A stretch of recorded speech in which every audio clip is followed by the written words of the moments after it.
Well, hello there, everyone. Welcome to another edition of Wednesdays in the Word, your midweek devotional intended to encourage and challenge you to live a life worthy of the gospel that you have been called to.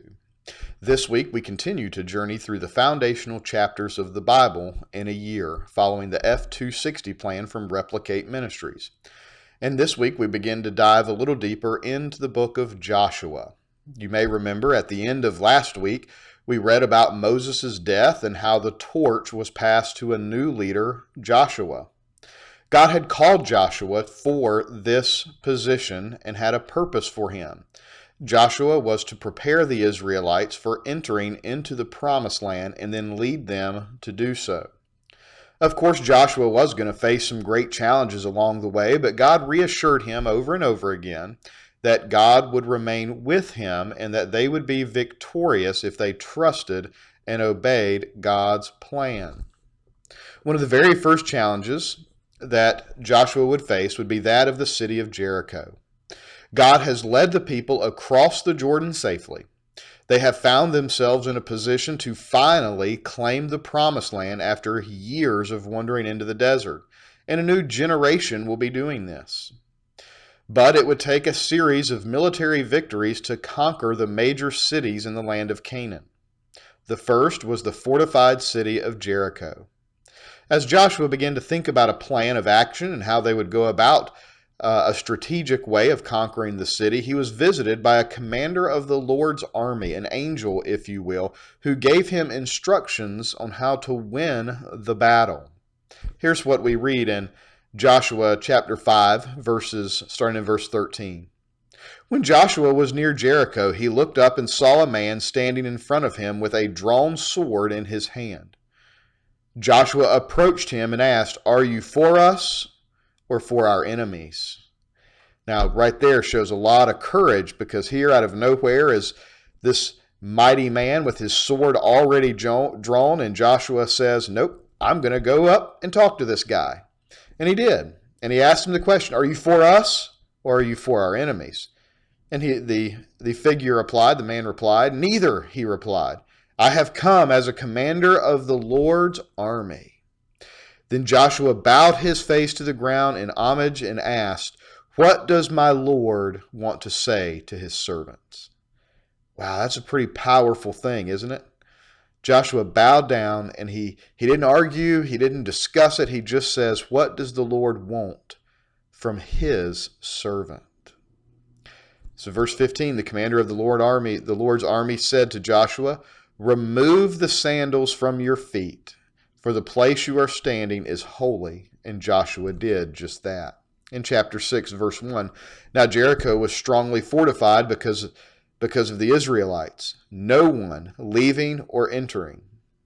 The Lord said to Joshua, "Look, I have handed Jericho, its king, and its best soldiers over to you. March around the city with all the men of war, circling the city one time. Do this for 6 days. Have 7 priests carry 7 ram's horns, trumpets in front of the ark. But on the 7th day, march around the city 7 times, while the priests blow the ram's horns. When there is a prolonged blast of the horn, and you hear its sound, have all the troops give a mighty shout. Then the city wall will collapse, and the troops will advance, each man straight ahead." Now, I'll be honest with you, if I was Joshua, I would be a little confused by this particular strategy. I wouldn't really understand it. All we're going to do is march around the outside of the city walls. It doesn't seem to make sense. It doesn't seem to be logical. It's strange. But yet Joshua does exactly what the Lord has told him to do. You know, every time I read this story, I'm reminded of the VeggieTales episode. And what you see depicted in that episode is that as the Israelites march around the wall, they're being made fun of. Well, I don't know if that really happened, but I imagine the people inside of Jericho would have been somewhat perplexed by the strategy that the Israelites would choose to take down their city. But the great and mighty city would fall nonetheless. The people did exactly what God had said, and God kept his promise, and everything God said came to be true. And they didn't take the city with some huge military victory. The city was taken by trusting and obeying God and God alone. See, God was clearly in control of the situation. Now, the people of Israel didn't know that until after the fact, but they trusted God's words. Here's what I want you to take away from today. God can be trusted. God can be trusted to provide for His people, for you and me. And His people should obey Him and rely on Him to strengthen us and to fight for us. Is there a situation in your life that is hard? Do you face an uphill battle that you need to fight?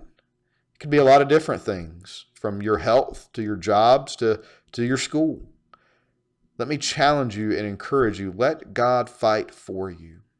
Follow His instructions. It may seem strange. It may seem odd. It may not be what you want it to be, but follow His leading in your life, because His path will lead you to victory.